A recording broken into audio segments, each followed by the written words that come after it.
Hace 8 días terminamos el capítulo 8. Y algo muy interesante de este capítulo fue que hay un hombre que es dirigido por Dios, y es Felipe. Pero también había otro hombre dirigido por Dios, y es el etíope. Sin embargo, vamos a arrancar. Voy a leer un solo versículo nuevamente, no tengo mucho tiempo. Ya hemos leído los primeros versículos de Hechos 9. Saulo, respirando aún amenazas y muerte contra los discípulos del Señor, vino al sumo sacerdote. Solo piensen en algo, un sacerdote viniendo a un sumo sacerdote. Ahora, ¿qué esperaríamos de un sacerdote? Cuando estamos hablando de sacerdotes, en el sentido es de hombres que se supone que están al servicio de Dios. Y uno pensaría, bueno, estos hombres van a buscar algo bueno para el pueblo. Si es así o no es así, ¿qué usted espera de un hombre de Dios?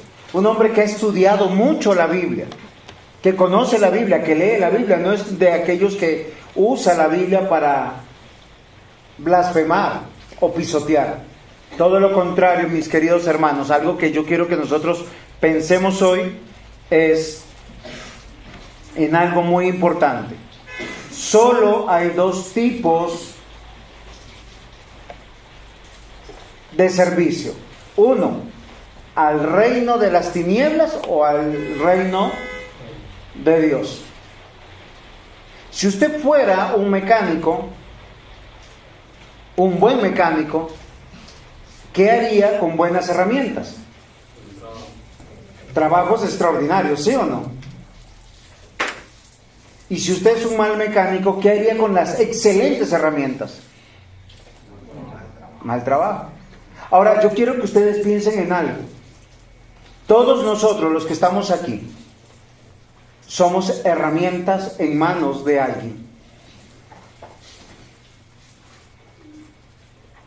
¿Se han puesto a pensar de esa manera?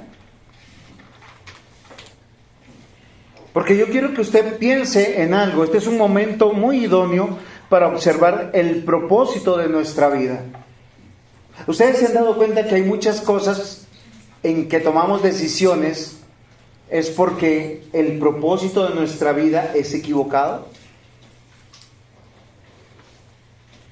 Yo he visto martillar a personas con un alicate. ¿Eso es correcto? No. ¿Es en serio? He visto sacar tornillos con cuchillos. ¿Eso es correcto? Son cosas así lo que yo quiero que ustedes mediten. Ustedes, herramientas, ¿en manos de quién están? Todos decimos creer en Dios, pero les pregunto, ¿realmente creen en Dios? ¿Y le creen a Dios? Primera de Juan, capítulo 2, versículo 15 dice, lo leo despacito: no améis al mundo ni las cosas que están en el mundo. Si alguno ama al mundo, el amor del Padre no está en él. Ahora, no estoy diciendo no trabaje, no, trabaje. No estoy diciendo que no haga ahorros, no, tenga ahorros. Haga tesoros si puede, pero no los ame. Viva en este mundo sabiendo que sea rico o pobre, un día lo dejará y se irá de este mundo. Por eso no amamos este mundo. Mateo 22, 37, 39 dice: Jesús le dijo: amarás al Señor tu Dios con todo tu corazón, con toda tu alma y con toda tu mente. Este es el primero y grande mandamiento. Y el segundo, porque si el Señor Jesús habla de un primer grande mandamiento, es que hay un segundo. Dice, es semejante: amarás a tu prójimo como a ti mismo. ¿Se dan cuenta? No hay que amar al mundo. ¿A quién hay que amar, dice la Escritura? A Dios y al prójimo. Miren, queridos hermanos, muchas personas andan solas en esta vida por una sencilla razón. Porque se aman tanto que no pueden amar al prójimo. Y no aman a Dios. Porque si amaran a Dios, amarán a su prójimo. Es así de sencillo. ¿Cuán difícil es amar al prójimo? Muchísimo. Claro que sí. Yo les quiero recomendar algo, porque hoy más de uno está comprometido con sus metas para alcanzar. Y en esas metas ustedes están dispuestos a sacrificar a Dios y a su iglesia. Y ese es el camino del dolor y del sufrimiento y de estar en manos de aquel que es el rey de las tinieblas. Porque si usted es una herramienta, y es una muy buena herramienta, y está en manos de Dios, ¿para qué lo va a tener a usted? Para la construcción de su reino. Para amar a Dios y amar al prójimo. ¿Ustedes saben por qué realmente no hay cristianos, o no deberían haber cristianos pobres o miserables? Porque ellos pertenecen a una comunidad. Queridos hermanos, cuando uno pasa necesidades, yo he escuchado dos maneras que nos ayudan siempre. Pastor, estamos orando por usted. Y pastor, estamos orando por usted y mire, aquí yo tengo para ayudarle con esto. Sobre todo aquellas personas que han pasado por situaciones complejas en la vida, saben que no es estoy orando por ti solamente. Es una cosa que uno aprende con la vida. Porque así yo amo a Dios y amo a mi prójimo como a mí mismo. Porque yo lo viví. Pero cuando nosotros estamos siendo instrumentos de nuestra propia avaricia, de nuestro propio orgullo, nos vamos quedando solos. Y toda la gente que nos ve de una manera utilitarista. Es en serio. Yo le decía en estos días a alguien que amo mucho y quiero mucho, yo le decía, ¿qué te queda de la vida loca que has tenido? De la vida sin freno y más bien en desenfreno. ¿Qué queda de eso? ¿Qué queda de una fiesta loca? De amores apasionados, sin sentido. ¿Qué les queda? Una gran deuda a veces. Muchas veces sin plata. Muchas veces con las consecuencias en la salud. Porque buscan la felicidad donde no deben buscarla. Yo quiero que ustedes le pongan sentido a su vida a través de que vamos a estudiar la vida del apóstol Pablo. Y estamos comenzando con un nombre que para muchos es desconocido, Saulo. Saulo será el apóstol Pablo. Pero en este momento es Saulo. ¿Por qué? Porque en este momento es una persona sin Dios. Algunos dicen, es que él miró a Esteban y vio la muerte de Esteban y quedó tan impactado de esa muerte que tuvo una conversión de a poquitos. Y les voy a decir, no es así. La Biblia nunca muestra conversión de a poquitos. O tú crees en Dios y temes de Dios y te arrepientes hoy de tus pecados y buscas adorarle, servirle y vivir para Él. O eres simplemente un instrumento de Satanás. Filipenses capítulo 1, versículo 21. Porque para mí el vivir es Cristo y el morir es ganancia. Oigan, cuando yo leo esto, yo digo, ¿qué hombre de Dios escribió esto? ¿Saben qué hombre de Dios escribió este mismo que voy a leer? Y Saulo, respirando aún amenazas y muerte contra los discípulos del Señor, vino al sumo sacerdote y le pidió cartas para las sinagogas de Damasco, a fin de que si llegase algunos hombres o mujeres de este camino, los trajese presos a Jerusalén. ¿Saben qué estaba haciendo Saulo? Él estaba comprometido con su causa. Él decía, si yo encuentro a un cristiano, lo odio tanto, lo detesto tanto, que lo quiero ver preso. Este mismo hombre es el que escribe, porque para mí vivir es Cristo y el morir es ganancia. Esto tiene que ver con el sentido de la vida, con el propósito de la vida. Cuando uno empieza a envejecer, ya el dinero no tiene tanta importancia. Ya no tiene importancia si yo viajo o no viajo, si tengo salud o no tengo salud. ¿Saben qué es lo importante? Estar con las personas que uno ama. Yo le decía eso a mi esposa. Para mí ahora lo importante es estar con las personas que yo amo. No importa dónde. No importa si es en una gran mansión o si es en este lugar. Sencillo, pequeño, pero es el lugar que Dios nos ha dado. El texto que estamos por estudiar, que es Hechos, versículos 1 al 9, nos va a mostrar a Saulo de Tarso, uno de los más grandes enemigos de Jesucristo, de su iglesia y de sus siervos. Tal era su odio que él respiraba amenaza y muerte. ¿Usted alguna vez ha detestado a alguien? ¿Ha sentido tanta rabia, tanto mal genio que quisiera darle como un golpe?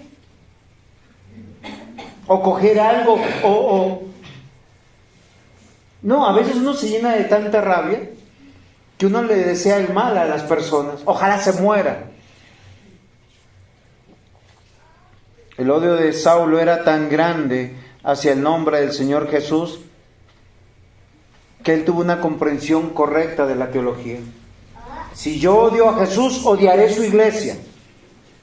Y la iglesia no son las cuatro paredes. Empiezo a odiar a los individuos. Por eso Satanás, como siembra la destrucción de una iglesia, sembrando división, chisme, murmuración. Por eso la Biblia maldice a los chismosos, a los murmuradores, a los inventores de males, porque son personas que no viven en paz. Ellos escuchan una verdad y la cambian a su manera, porque son felices trayendo destrucción. Ellos son tan viles o peor que un asesino, que un adúltero, que un fornicario, que cualquiera de los pecados que son mencionados en Gálatas, capítulo 5, 19 al 20. Queridos hermanos, pero ¿saben qué es lo extraordinario? Que el problema no será nunca de la herramienta. Contexto. Todos los seres humanos somos herramientas en manos de alguien. ¿Tú en manos de quién estás? ¿De Dios o de Satanás? Porque Satanás sí existe. Créanme, existe. Pero nuestro Dios es muchísimo más poderoso. Saulo había convocado todas sus fuerzas. Por eso estoy convencido que el único que puede cambiar es Dios al ser humano. Todos los seres humanos fuimos creados a imagen conforme a la semejanza de nuestro Dios. Tenemos todas las capacidades para ser excelentes herramientas en las manos de Dios, desde el lugar que Dios nos ha dado. Saulo venía convencido que iba a ser su propósito y le salió en el camino nuestro Dios en persona. Aquel que murió, aquel que resucitó y ascendió, se le apareció en una visión y le dice: ¿por qué me persigues? Ese es el título de la predicación. ¿Por qué me persigues?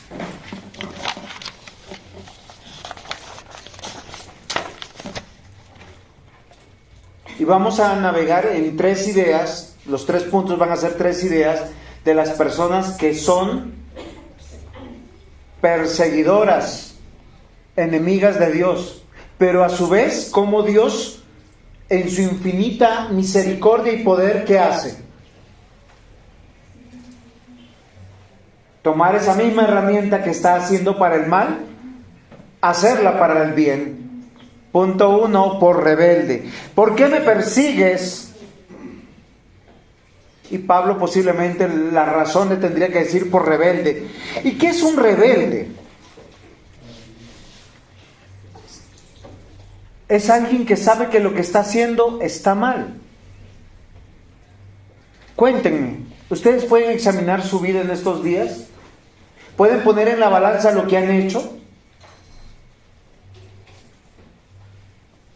Queridos hermanos, nuestro Dios es el dueño de todas las cosas.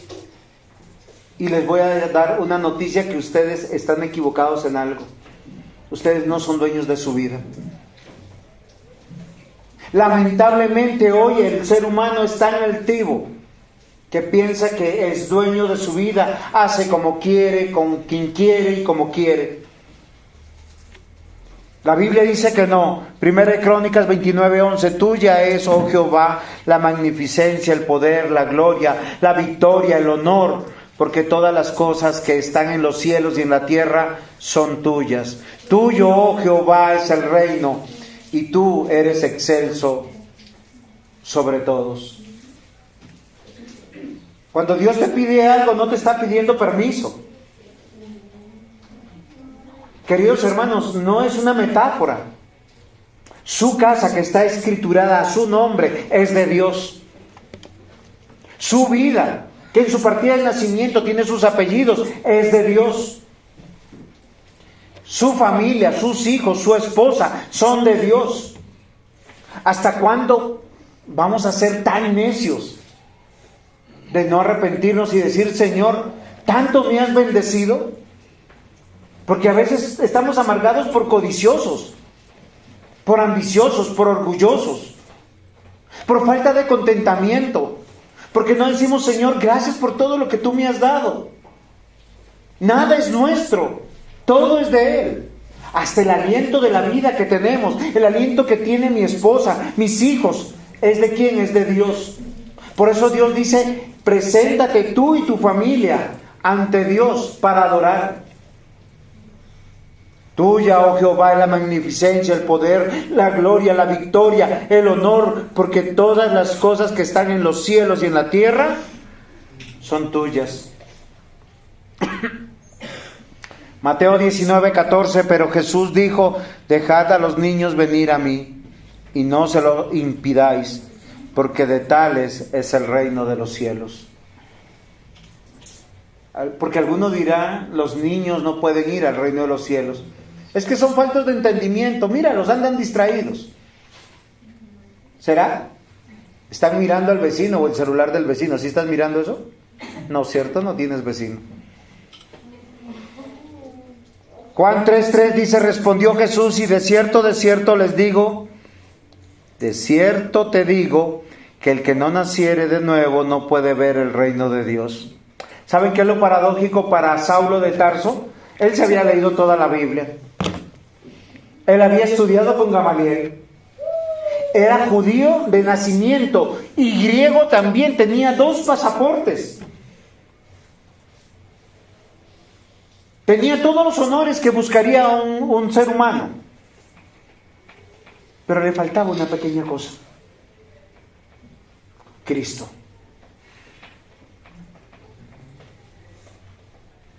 Cuando Jesús le responde a Nicodemo, otro maestro de la ley, es necesario que el hombre nazca de nuevo. Yo les voy a decir lo mismo. ¿Sabes por qué tú no te comprometes con Dios? Porque tú no entiendes que toda tu vida y todo lo que tú tienes es de Dios. Porque posiblemente no has nacido de nuevo. Tú vives una religión de humanos, como Saulo de Tarso. Y esa es la rebelión desde el Génesis. En el Génesis surgió la rebelión del hombre, no solamente en la desobediencia, sino en que él quiso adorar a Dios a su manera. Él pecó y no se acercó a Dios porque ya no lo conocía como lo había creado. Él se escondió. ¿Y por qué se escondió? Porque había pecado. Pero ¿qué dice toda la Escritura? Los que estamos aquí en la iglesia somos pecadores. ¿Qué tal yo decirle, Señor, mañana no predico porque pequé contra ti?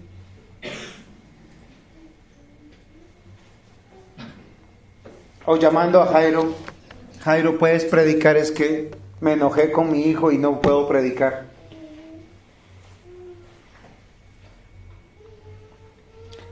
Queridos hermanos, en la iglesia es donde se muestra la gracia, la misericordia, el favor de Dios. Los rebeldes se justifican. Los rebeldes hacen una rebelión rechazando la autoridad de Dios y son más jueces que Dios mismo, porque son jueces y fiscal y abogado. Y esa rebelión es violenta, porque va en contra de la voluntad de Dios, de su iglesia y de sus miembros. Marcos 8, 31 al 33.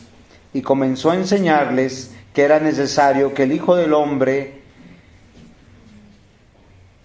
que era necesario al Hijo del Hombre padecer mucho y ser desechado por los ancianos, por los principales sacerdotes, por los escribas, y ser muerto y resucitar en 3 días. Esto les parecía claramente. Entonces Pedro le tomó aparte y le comenzó a reconvenirle. Pero él, volviéndose y mirando a los discípulos, reprendió a Pedro diciendo: quítate delante de mí, Satanás, porque no pones la mira en las cosas de Dios, sino en las cosas de los hombres. Todo rebelde va a justificar sus malas acciones poniendo sus ojos en las cosas de los hombres y no las de Dios. ¿Por qué estamos en la iglesia aquí? Porque hay excelentes compañeros cristianos fervorosos. Todos miren cómo cantan y cómo oran con tanta reverencia. Estoy siendo irónico, ¿no? ¿Saben por qué estamos aquí? Porque el Espíritu de Dios nos ha traído. Y Él es el que nos va transformando de adentro hacia afuera. Yo le voy a decir algo: usted puede tener todo el interés de acercarse a Dios, pero si Dios no lo trae, va a quedar en buenas intenciones. Su rebelión estará a flor de piel el próximo domingo, o en 2 domingos, o en 3 domingos, o un domingo sí, otro domingo no. ¿Por qué? Porque el rebelde ama el mundo y lo que hay en el mundo. Aborrece a la iglesia y a sus miembros. Es la única manera de aborrecer a Jesús. Solo piensen algo: aquel que ha nacido de nuevo. Ustedes saben por qué nos llamamos cristianos. Nada más decir, es porque creo en Cristo. No, pero ustedes saben por qué realmente nació ese término de cristianos. Porque los romanos, de manera despectiva, cuando veían a alguien que creía en Cristo, decía: ahí va el cristico. De manera despectiva. Así decían los romanos. Igual dicen ahora: y ese que es cristiano, pero míralo. Saulo de Tarso respiraba amenaza de muerte contra los cristianos. Tenía influencia y poder en el mundo religioso y quería la destrucción de esos cristianos. Pidió carta a los sumos sacerdotes para ir a la sinagoga en Damasco a ver si encontraba alguno predicando en el nombre de Cristo. ¿Ustedes se imaginan? Cristianos que iban al culto de los judíos, no para quedarse dormidos, sino para: oye, yo te voy a contar que las escrituras hablan ¿de quién? De Cristo. Queridos hermanos, el hombre sin Cristo tiene una naturaleza tan pecaminosa que no se quiere someter a la autoridad de Cristo. Por eso no se quiere someter a la autoridad de la iglesia y establece sus propios principios. Si usted es así, considere que no ha nacido de nuevo. Pablo era uno de ellos. Usó su influencia ¿para qué? Para perseguir. Usó su poder. Y aunque era un hombre importante, lleno de valor, celoso de buenas costumbres, de una religión perfecta, según él, no tenía a Cristo. ¿Saben qué dice la Escritura que hacía Saulo? Hacía estragos dentro de la iglesia. Él iba casa por casa, arrastrando a hombres y mujeres y echándolos en la cárcel. Hechos 8:3, eso es lo que dice. Lo disfrutaba. La Biblia dice que nosotros debemos tener cuidado dentro de la iglesia con la cizaña. Personas que entran diciendo, sí, yo creo en Dios, pero son personas que vienen para hacer división, para dañar. Amados hermanos, Jesús le preguntó a este hombre tan importante, al tumbarlo del caballo, ¿por qué me persigues? ¿Por qué lo perseguía? Por rebelde. Todo rebelde es así. Todo rebelde no consigue consejo que le sirva, a no ser que esté alineado a sus intereses. Ese es el rebelde. Segundo punto, por incrédulo. Queridos hermanos, y esta es una realidad muy triste. ¿Cuántos de ustedes dicen creer en Dios y no le creen a Dios? Y recuerden que la Escritura dice que sin fe no podemos agradar a Dios. ¿Por qué razón? Porque el que tiene fe cree en Dios y le cree a Dios. No le cree al pastor. Por eso yo le leo los textos bíblicos. Juan capítulo 16, versículos 8 y 9. Y cuando Él venga, convencerá al mundo de pecado, de justicia y de juicio. Y de pecado por cuanto no creen en mí. ¿Quién lo va a hacer? El Espíritu Santo. ¿Usted se imagina que usted realmente hoy entienda que si no se rinde a la autoridad de Jesús, si no se rinde a la autoridad de la iglesia y al amor de entre hermanos dentro de la iglesia, le espera vacaciones VIP por la eternidad en el infierno?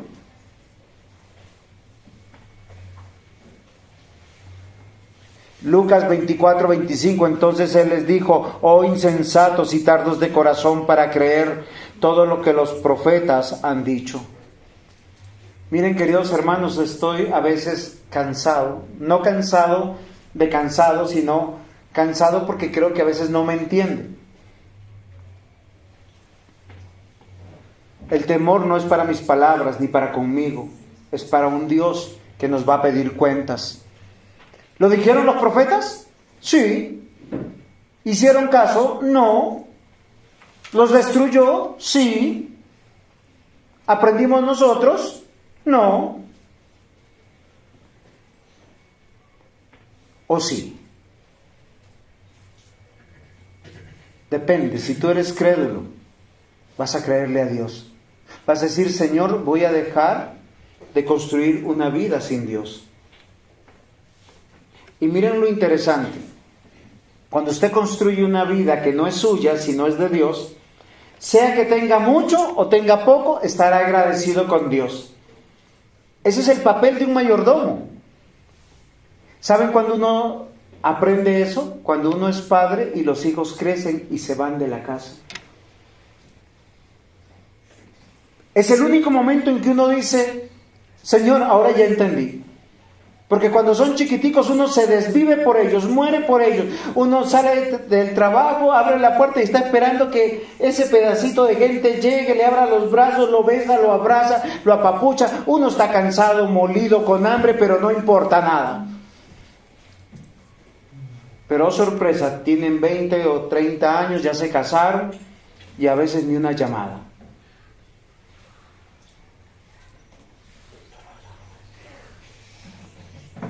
Y a veces la conversación es simplemente o para pedir algo o para reclamar algo. Y uno dice, ¿y todo lo que yo di? Y el Señor te dice, oye, es que ese hijo era prestado. Era prestado. Mi mamá me decía ayer, me decía, hijo, ¿cuánto quisiera que tú vivieras en esta ciudad? Porque yo sé que tú vendrías por mí. Convencida está. No, es en serio, porque uno tiene 1000 cosas que hacer. Como trabajador, como esposo, como padre. A veces los padres lo necesitan a uno, pero uno no puede. O sea, es casi imposible. Porque los hijos son prestados. Las cosas también son prestadas. Las riquezas son prestadas. A veces las personas demandan toda su vida por dinero, por plata. Y pierden su vida, pierden su matrimonio, pierden sus hijos, pierden su fe, pierden su iglesia. ¿Para qué? Por incrédulos.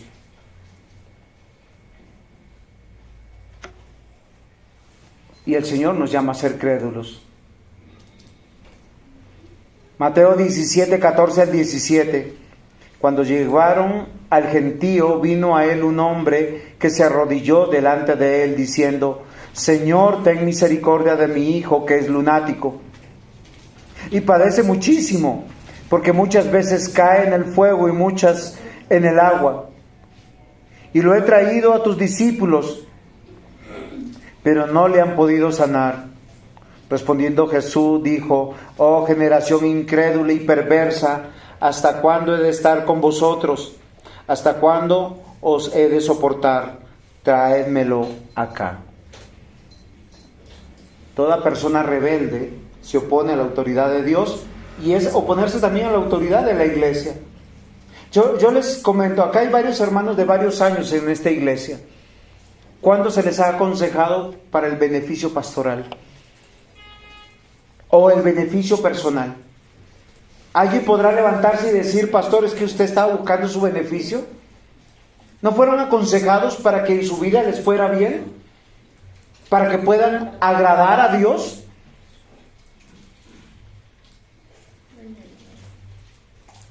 Queridos hermanos, el rebelde no entiende eso. El rebelde se opone a Dios y se opone al consejo que viene de Dios. Y el incrédulo es el mismo rebelde, por si acaso. Dice creer en Dios, pero se resiste. Se resiste, porque todo incrédulo es perverso. Dice el Señor Jesús: oh generación incrédula y perversa. ¿No es el mismo?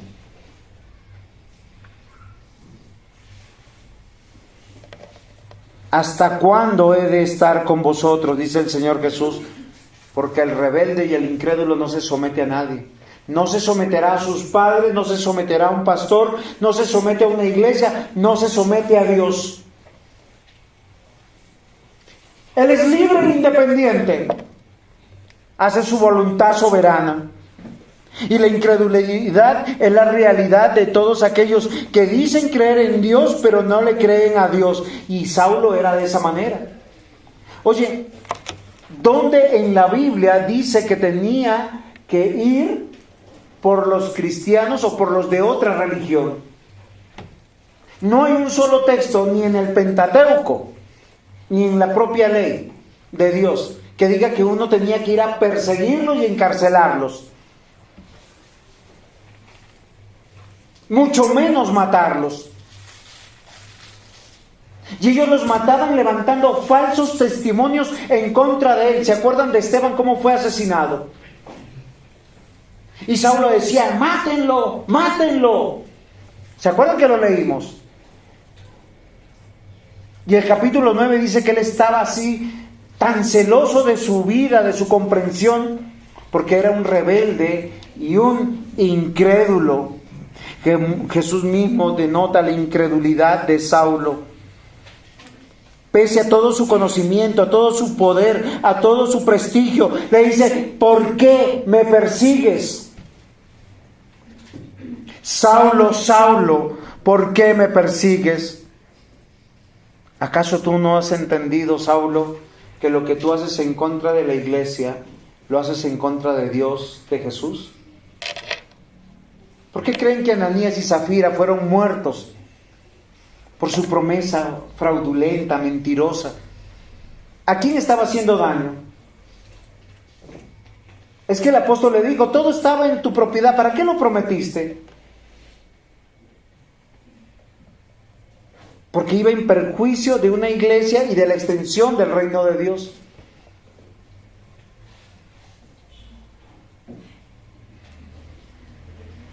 Simón el Mago, un hombre que dijo, yo creo, se bautizó y luego le dice, oye, ¿cómo compro al Espíritu Santo? ¿Y qué le dijeron los apóstoles? Tú y tu dinero perezcan. Queridos hermanos, yo no quiero que me crean a mí, quiero que le crean a Dios. Saulo creía tanto en él que tomaba sus decisiones erróneas. Solo pensaba en él y en su bienestar, en su dignidad y en su comprensión. Hechos 9, 3 al 4. Mas yendo por el camino, aconteció que al llegar cerca a Damasco, repentinamente le rodeó un resplandor de luz del cielo, y cayendo a tierra, oyó una voz que le decía, Saulo, Saulo, ¿por qué me persigues? Estos son los actos más increíbles que yo veo de Dios. Dios pudo haber enviado a cualquier otro. ¿No se han hecho la pregunta por qué Jesús se le presentó a Saulo? Este hombre que era tan malvado, rebelde sin causa, incrédulo,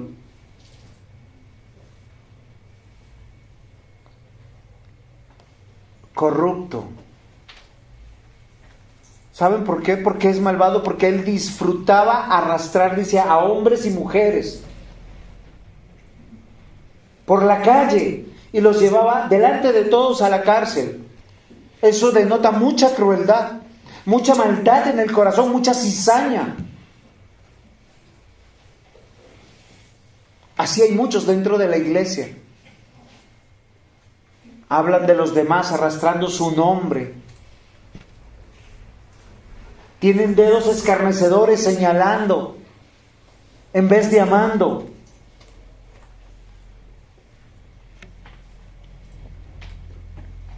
Tito 1, 15, 16 dice, todas las cosas son puras para los puros, mas para los corrompidos e incrédulos nada le es puro, pues hasta su mente y su conciencia están corrompidas. Profesan conocer a Dios, pero con los hechos lo niegan, siendo abominables, rebeldes, reprobados en cuanto a toda buena obra. Todo rebelde es un incrédulo y es un corrupto. La miseria de Saulo en este momento era de tal manera que él tenía ojos y no veía. Todo su corazón estaba vendido a la maldad. Por eso, toda cizaña dentro de la iglesia está furiosa cuando las cosas van bien dentro de la iglesia. Y amenaza, y persigue, y divide, y echa chisme, y echa cizaña. Hoy el Señor llama a Saulo diciéndole, Saulo, Saulo, ¿por qué me persigues? Y este acto es tan extraordinario, porque él por primera vez va a experimentar algo. Las tres características de una persona no nacida de nuevo es una persona rebelde. No se sujeta a nadie. Si no se sujeta a lo que ve, menos a Dios que no lo ve. Lo segundo, una persona que es incrédula. O sea, dice creer en Dios, pero no le cree a Dios. ¿Y cómo le creemos a Dios si no bajo su palabra?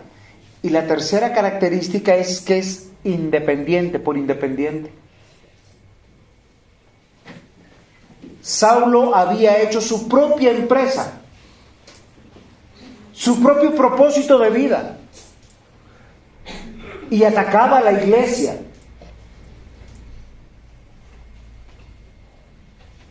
Mientras que los rebeldes e incrédulos son independentistas siempre. Esas son tres características de hombres y mujeres malos.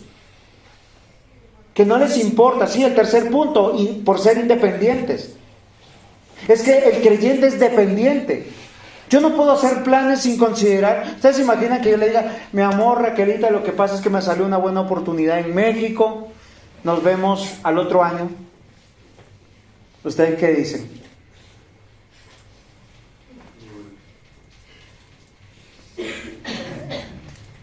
¿Obraría bien? Raquelita, ¿usted qué opina? Esposa mía.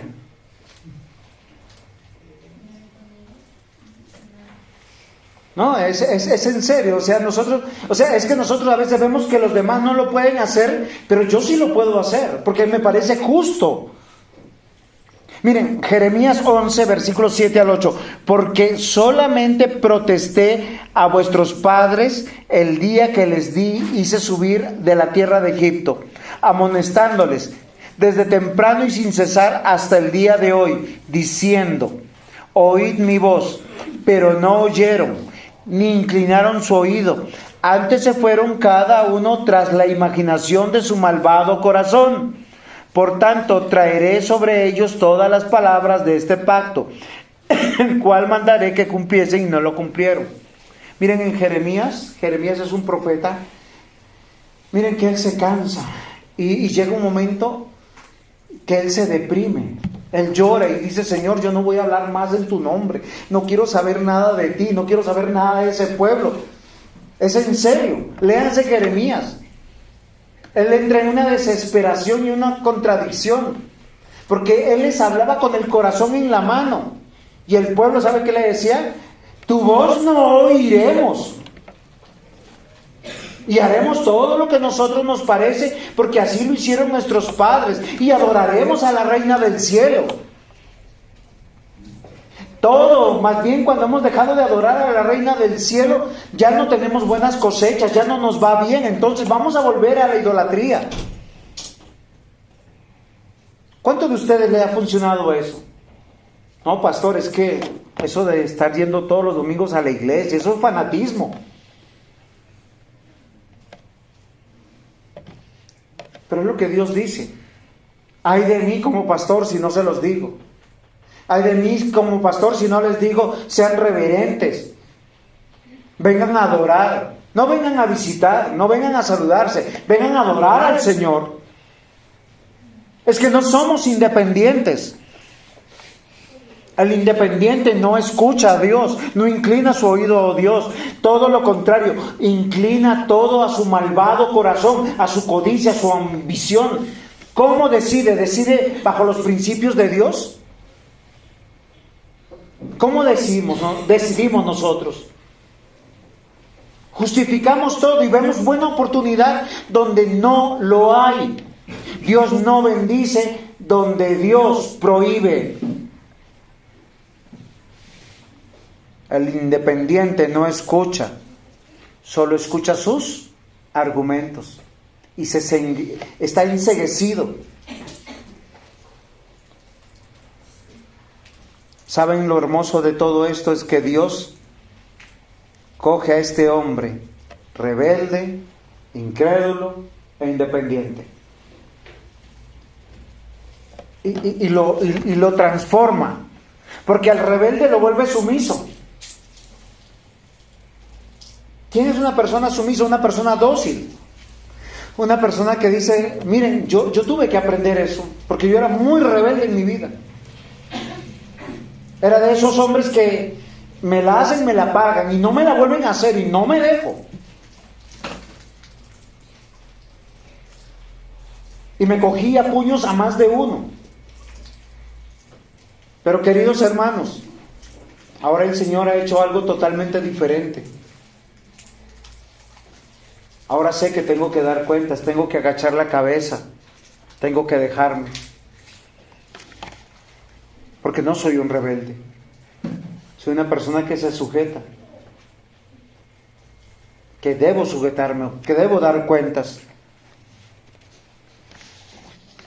Y como ya no soy rebelde, soy sumiso, ya no debo ser incrédulo, debo ser crédulo. Y debo creer en todos los principios de Dios. Ahora, no solamente el principio de Dios sobre congregarme. La Biblia dice, honra a tu padre y a tu madre. No mates. Es en serio. ¿Cuántos de nosotros somos asesinos? ¿Cuántos de nosotros nos llenamos de tanta ira que no salen palabras de Dios te bendiga, sino alguna, mejor, cosas que no se pueden ni repetir aquí? Porque estás matando en tu corazón. Estás adulterando muchas veces en tu corazón, en tu mente. Es lo que Dios juzga. Amados hermanos, tenemos que ser crédulos ante Dios. Y ya no somos independientes, sino dependientes. Cuando yo me fui de la casa de mi mamá, ¿saben que yo dije? Al fin, independiente. Mentira. Había que pagar renta por el cuarto, había que pagar por la comida, por el agua, por la luz. Ya no era independiente, era 10 veces más dependiente. Pero lo interesante de aquí, mis amados hermanos, es que Dios va a tomar a este hombre, Saulo, y hace algo extraordinario. Y dice la palabra. Vamos a ir a Hechos 9, versículos 5. Él dijo, ¿quién eres, Señor?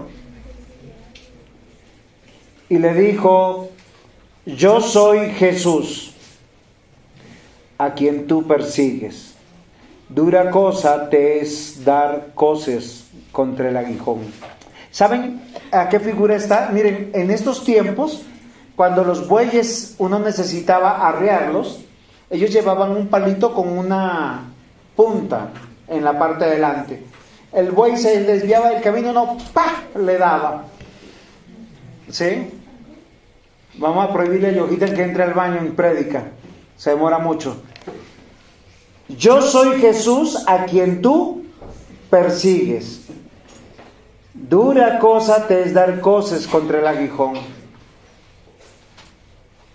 Tal vez Saulo nunca pensó que él no iba a poder cambiar.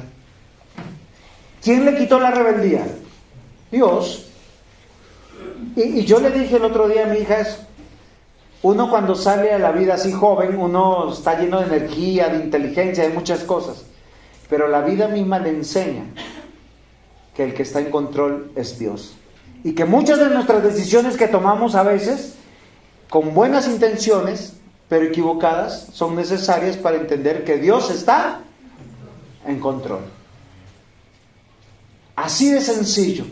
Porque Dios nos cambia de adentro hacia afuera. Él no nos cambia por fuera. ¿Se han dado cuenta? Primero tú crees y luego te quitas el piercing. Primero crees y luego te arrepientes de haber hecho el tatuaje. Primero crees y luego dices, ya no voy a ser adúltero, no voy a ser fornicario, no voy a ser dependiente de nada, sino dependiente del Señor. Porque Él nos cambia de adentro hacia afuera. Y miren lo que hace. El Señor se le aparece un resplandor, una luz así impresionante. Él cae. Y lo primero que Él dice, ¿quién eres, Señor? Él entra en una duda. Y Él le dice, yo soy Jesús, a quien tú persigues. Él temblando y temeroso, ya no es ese hombre valiente, ese hombre que dice, acá se hace lo que yo digo. Yo hago como quiero, yo planeo mi vida a mi gusto. ¿Qué hace él? Temblando y temeroso dice, es que esto es, ¿cuándo ha sido la primera vez por lo menos que tú has dicho, Señor, ¿qué quieres que yo haga? O tú dices, Señor, porque muchos oran así, Señor, es que estos son mis planes, bendícelos, ábreme todas las puertas, así sean del infierno. No, del infierno no. No, pero es que algunos toman decisiones abriendo las puertas del infierno y quieren bendición.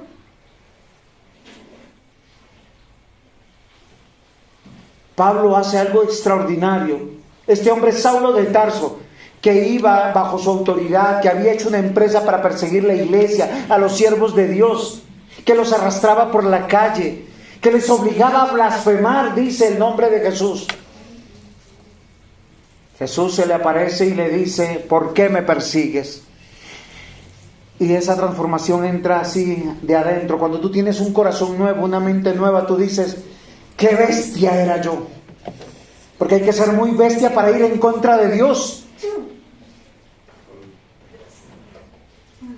Hay que reconocerlo. Éramos como un animal. Porque el animal no percibe el peligro.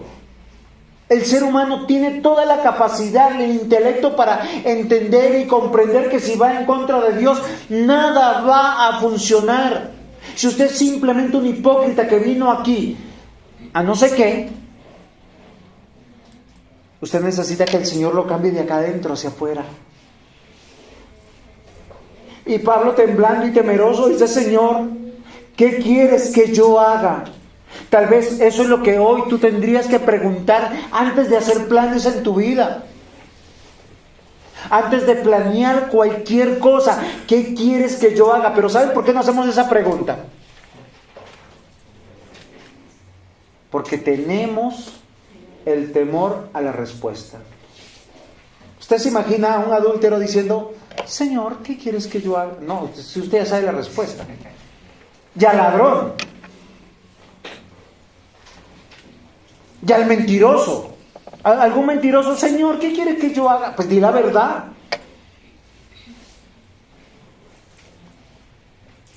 ¿Saben cuál era el tema acá de Pablo? Que Pablo estaba convencido que estaba haciendo la obra de Dios. Por eso él no creía en Jesús. Él no comprendía que Jesús era Dios. Por eso después él en Filipenses dice: para mí el vivir es Cristo y el morir es ganancia, por Cristo.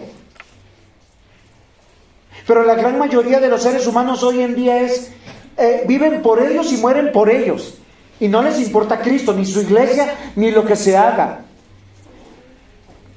Dice aquí la palabra del Señor, que el Señor le dijo: levántate y entra en la ciudad, y se te dirá lo que debes de hacer.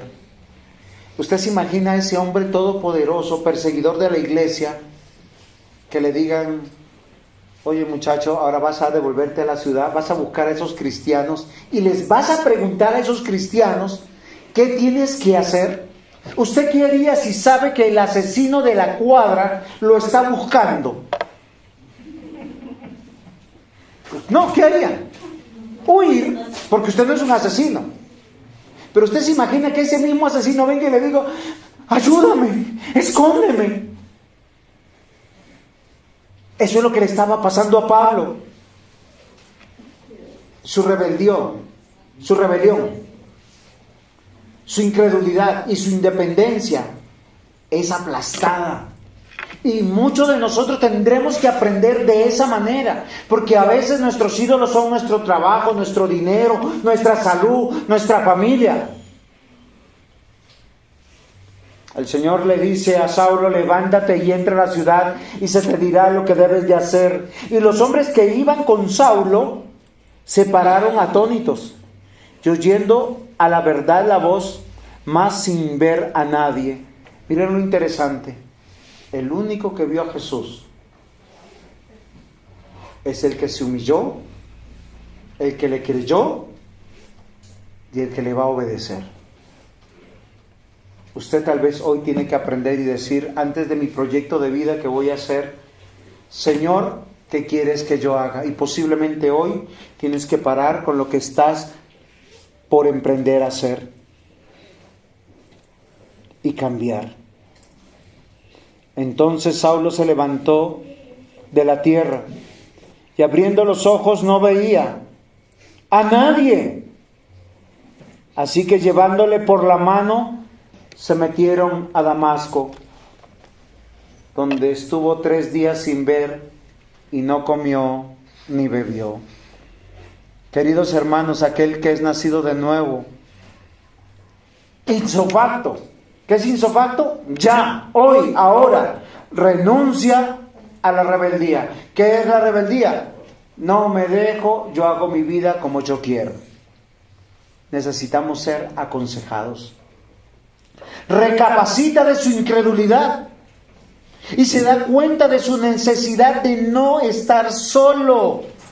Usted se imagina a este hombre que comandaba a otros hombres para perseguir a los cristianos, ahora está ciego y tiene que ser tomado de la mano de otros cristianos para ser llevado. Este hombre tan importante, teólogo, con una dignidad en dinero, en posición política, ¿se tiene que humillar?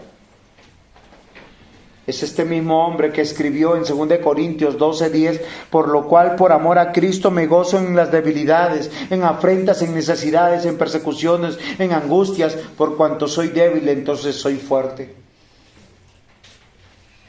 ¿Cuántas decisiones ustedes toman por orgullo? ¿A cuántas personas han perdido por orgullo?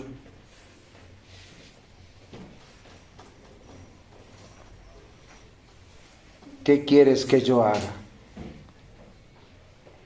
Amados hermanos, ¿será que hoy pueden preguntarle a Dios qué quiere que yo haga? Porque tal vez la respuesta es: comprométete más, sirve más, vive más el cristianismo, deja de ser uno aquí y otro en la calle, apártate de tus pecados. 1 Pedro 1:3, bendito el Dios y Padre de nuestro Señor Jesucristo, que según su gran misericordia nos hizo renacer para esperanza viva por la resurrección de Jesucristo de los muertos. Santiago 1:18, Él de su voluntad nos hizo nacer por palabra de verdad, para que seamos primicia de sus criaturas. Y 1 Pedro 1:23 al 25, siendo renacidos no de simiente corruptible, sino de incorruptible, por la palabra de Dios que vive y permanece para siempre. Porque toda carne es como la hierba, y toda la gloria del hombre como flor de la hierba. La hierba se seca y la flor se cae, mas la palabra del Señor permanece para siempre. Y esta es la palabra que por el Evangelio os ha sido anunciada.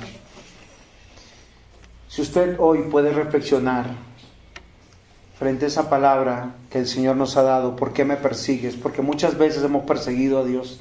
Diciendo que creemos en Cristo, que somos cristianos, hemos perseguido a Cristo. Porque hemos perseguido a un hermano cristiano. Y yo le decía ayer a un amigo, yo le decía: a mí me invade mucho temor levantar una acusación contra un hermano cristiano. Créanme, me da susto. ¿Por qué razón? Porque hay un Padre que sabe lo que yo digo, aún lo que yo pienso y no digo. Hoy, mis hermanos, tenemos que pensar si hemos perseguido a la iglesia del Señor. Cuando damos la espalda a la iglesia de Cristo, a esa iglesia local donde el Señor te ha dado para ser guardado, para ser amado, para ser fortalecido, para ser discipulado, para ser santificado. Es que cuando Jesús le dice a Saulo: ¿por qué me persigues?, no estaba persiguiendo a Jesús en persona, no decía: ay, ahí está Jesús, no. Él estaba persiguiendo cristianos. Y la conversión de Saulo a Pablo es de adentro hacia afuera, y es comprometerse en la iglesia, servir en la iglesia. La realidad de Saulo es muy especial. ¿Y saben por qué es especial la de él? Porque es diferente a todas las nuestras. Porque él será el último de los discípulos, de los apóstoles. Para ser apóstol él tenía que haber conocido a Jesús. Es un requisito. Por eso no hay sucesión apostólica. Él tenía que conocer a Jesús y lo conoció en persona. Él fue el único que lo vio. Los otros lo escucharon, pero no le creyeron. Y así como su transgresión, su ofensa de él fue pública, su regeneración también lo fue. Este es el último apóstol que dará su vida entera. Yo les pregunto, ¿ese serás tú? Basta ya de perseguir al Señor. Es momento de preguntar: ¿qué debo de hacer, Señor? Y comprometernos y vivir por el Evangelio. Y si es necesario, morir por el Evangelio. Ya no luchen por las cosas de este mundo. Nuestra herencia está en la eternidad. Nada de lo que acumulemos, nada, nos acompañará a la eternidad. Ni cuentas bancarias, ni carros, ni casas, y personas, solo los que están en Cristo. Porque a muchos de ellos ni siquiera los recordaremos, porque estarán en el infierno. Que el Señor nos ayude. ¿Por qué me persigues? La respuesta es: Señor, ¿qué quieres que haga? Pongámonos en pie, demos gracias al Señor. Señor, gracias por tener misericordia de nosotros. Nuestras manos están manchadas de nuestros propios pecados, porque en vez de construir el reino de Dios, muchas veces hemos perseguido, te hemos perseguido, te hemos dado la espalda. Hoy, Señor, te rogamos en el nombre de Jesús, que tú bendigas esta palabra predicada y que nos permita, Señor, poner tu gloria antes que buscar cualquier bienestar nuestro. Bendice, Señor, los hogares. Bendice, Señor, a aquellos que han escuchado tu palabra. Que nuestros proyectos sean para glorificarte a ti y no buscar beneficio propio. Nuestra esperanza y nuestra confianza es que tú, Señor, en la eternidad ya tienes un lugar para nosotros. Y ciertamente, mientras tanto, ayúdanos a predicar. Ayúdanos, Señor, a predicar a tiempo y fuera de tiempo. De manera especial, Señor, ponemos en tus manos la vida de Jacinto. Que tú le des la fe. Que tú lo salves, Señor. Padre, gracias por este tiempo. En el nombre de Jesús. Amén.